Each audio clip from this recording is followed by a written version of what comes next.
So President Donald Trump doesn't like to read. I think we know that already. He hates reading. He doesn't really do it. He doesn't read his briefings, etc. Right? Now, lucky for the Japanese, they figured out a way to bypass that and get directly to the baby in the White House. Now, this is according to a report from Axios. Japanese Prime Minister Shinzo Abe on Friday presented U.S. President Donald Trump with a straightforward, colorful chart to explain Japanese investment in the United States. White House official told the news agency. Trump met with Abe on Friday morning at the G20 summit in Osaka, Japan. Now, New York Times reporter, this is Peter Baker, right? So he was there and he tweeted a picture of the chart. And he said this: like others around the world, the Japanese have figured out how to play to a visiting Trump. Now, let me show you that image, just to show you what I'm talking about here. All right. So, oh, look, you can see it. Japan has 5 additional investments in just 1 month. Notice the bolded letters and the American kind of style, design. Oh, look, it's even got a new sticker, like a Price Shock sticker on it. I mean, that's amazing. Look at that. So that's what we have, right? The chart's headline, as you can see, 5 new additional investments in 1 month, big red letters. Keywords are underlined.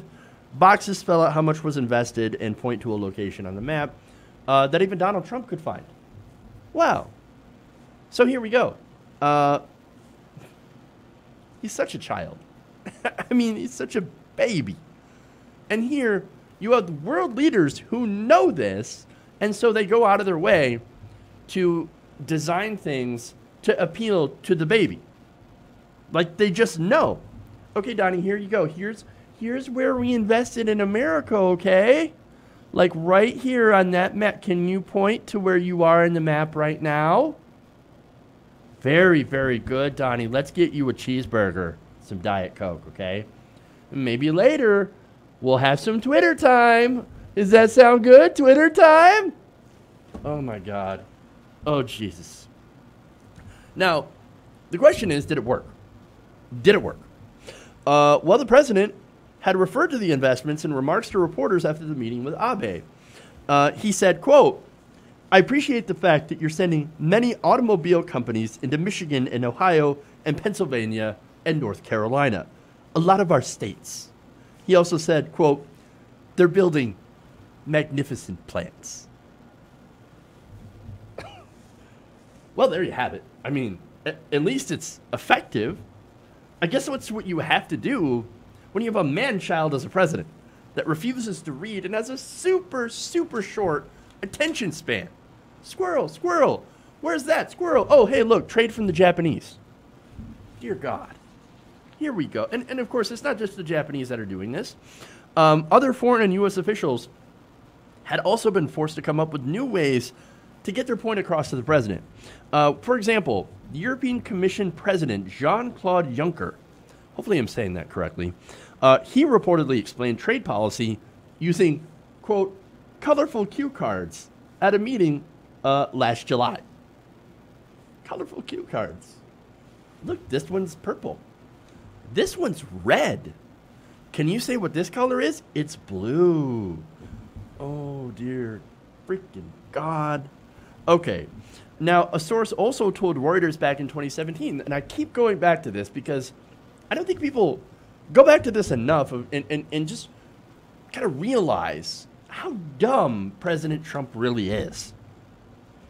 The source told Reuters in 2017 that National Security Council officials had made sure that Donald Trump's name was included as frequently as possible in intelligence briefings because he was more likely to pay attention if he saw himself mentioned. Other officials said he preferred memos with lots of pictures and charts, or as I think in that article that I'm quoting here, killer graphics and maps. Killer graphics and maps. They even tried condensing briefings during or before a trip. I think it was either an Asia trip or a European trip. I think it was Asia. They condensed it into tweet-length segments so that President Trump might actually read them. And you know what's funny? That he still doesn't read. He doesn't read. I mean, come on, man. Really? Now, I love their excuse, of course, for the baby, because you got to always come up with an excuse, right? A senior administration official told the news agency, quote, "Oh, he just likes to visualize things. The guy's a builder. He spent his whole life looking at architectural renderings and floor plans." You know what that is? That is a weak sauce excuse. It's not at all true. When's the last time Donald Trump actually built something?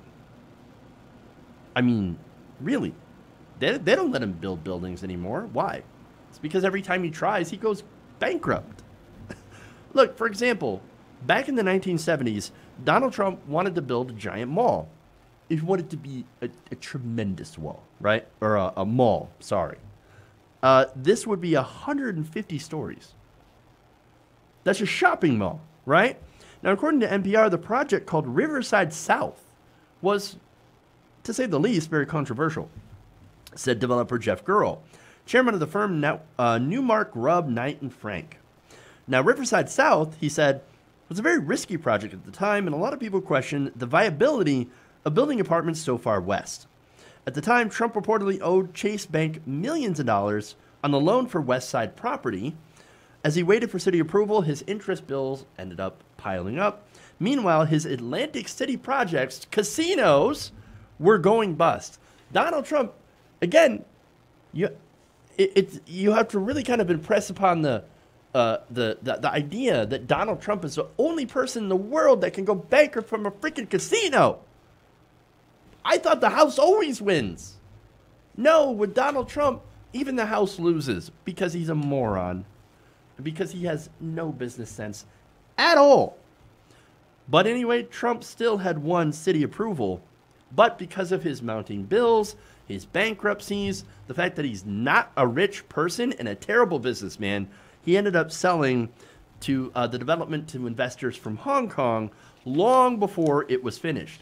But as part of that deal, and this is where it becomes more relevant here, to the fact that Donald Trump hasn't built a damn thing in decades, is that they allowed him to keep his name on the building, to basically contract out his name. And that's what Donald Trump does.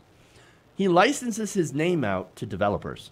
Well, now, since he's been president, and one of the most unpopular presidents in the history of the United States, or at least in modern history, that name, once he gets out of office, is not going to be worth anything. But Trump doesn't build buildings. He just doesn't. So when they make that excuse that, oh, no, it's because he's got this architectural mind. No, he doesn't. You ever seen the stuff that he has designed?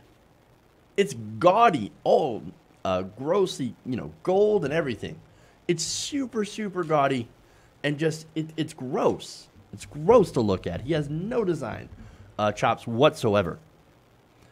But so that is that's Donald Trump for you, and it's what a sad excuse for Donald Trump's monumental laziness and stupidity.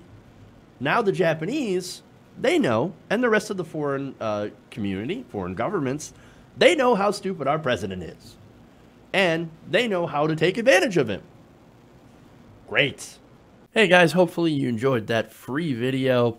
Now I'm going to have to ask you a favor. Between the demonetization and the YouTube algorithm messing around with view counts, etc., we're having a hard time adjusting to the new YouTube reality, which is where you guys come in. See, we have a Patreon, patreon.com/TYTNation, set up to help us rely on you guys, the viewers, instead of big corporate ads. Look, you know the show. You know how I'm not in favor of big corporations anyway. So help us transition away from relying on the ad model to pay the bills and sign up to be a patron, patreon.com/TYTNation. That goes a long way to help us keep the lights on. And you guys will know that you're supporting independent, progressive media.